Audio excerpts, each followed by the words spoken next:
Okay, so let's get right into it. We're going to be exploring the powerful forces that really shape our existence, looking at a world that's basically built on three massive pillars: how we perceive time, the incredible grip of fear, and the idea that chaos is what's really running the show. So we're going to kick things off with a question that, honestly, I think we've all asked ourselves at some point. It comes from a character named Hammer, and it just perfectly captures that universal feeling of being completely lost, searching for a plot, for a storyline, and a life that feels like it doesn't have one. And that feeling, that sense that the story is just going nowhere, that's the central problem we're digging into. It's really the engine behind everything else. That deep, deeply human search for meaning in a world that doesn't seem to want to give us any. He feels like he's stuck in a loop, what he calls the same kind of variation on a similar theme. He's just desperate for some action, for some kind of direction, but all he ever gets is the chance to watch. It makes him the perfect stand-in for our own search for a clear narrative and a life that can feel so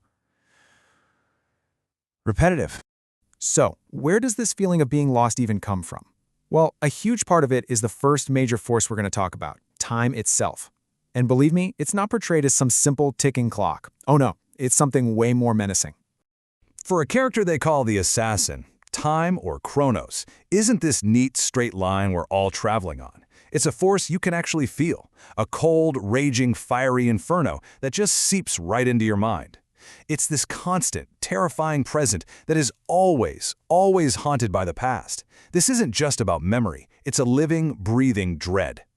But then, the Archer comes in with this really crucial counterpoint. What if the problem isn't time itself, but how our brains perceive it? Sure, objectively, it might be a straight line from A to B, but subjectively, in our minds, it's a total mess, all tangled up. The real trap isn't the clock on the wall, it's how we experience it. Okay, so if time is the landscape we're all stuck in, then fear is the atmosphere. It's all around us. The Assassin calls it an eternal cold that just gets into everything. And that's the second great force we have to grapple with. And what's really wild is that fear here has two totally different faces. On one hand, you have the Assassin, who experiences it as pure existential wreckage, just this destructive, paralyzing dread.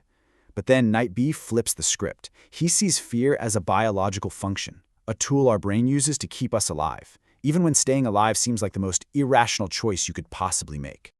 So here we are, trapped in a weird perception of time, pushed around by a two-faced fear. What about the world itself? What's its fundamental nature? Well, it's described as this dysfunctional system, just a bunch of inputs and outputs, all governed by one single unseen ruler. And that ruler? It's chaos. Not as an evil thing, just an indifferent one. The only arbiter of all. Every system we build, every story we tell, it's all just a temporary pattern that bubbles up out of this fundamental underlying randomness. And this next part, it just nails the whole idea perfectly. The medieval knight points out this tragic comedy about our existence. We come up with concepts like suffrage to give ourselves the illusion that we're in control. But what's the much more common reality for so many people? Suffering. A state that just keeps going no matter what choices we think we're making. The words sound so similar, but the worlds they describe are miles apart. So you have to wonder, how does the mind even defend itself against all of this? This chaotic reality, this warped time, this constant fear? The Archer suggests it plays a game. It builds a whole defense system, an existential armory to try and protect itself. But here is the kicker. That armory is designed to fail. The Archer lays out this heartbreaking four-step cycle. First, we build a narrative, a personal story, to make ourselves feel safe. Then, our subconscious works overtime hiding away any inconvenient truths that mess with that story. But, and this is the key, reality always wins. The premise just can't hold up. And eventually, the entire mental structure we've built just comes crashing down, forcing us to start the game all over again. This all leads to maybe the most important question of all, from Knight B. If the world is fundamentally chaotic, and our amazing minds are just building these elaborate defenses that are doomed to collapse, then why?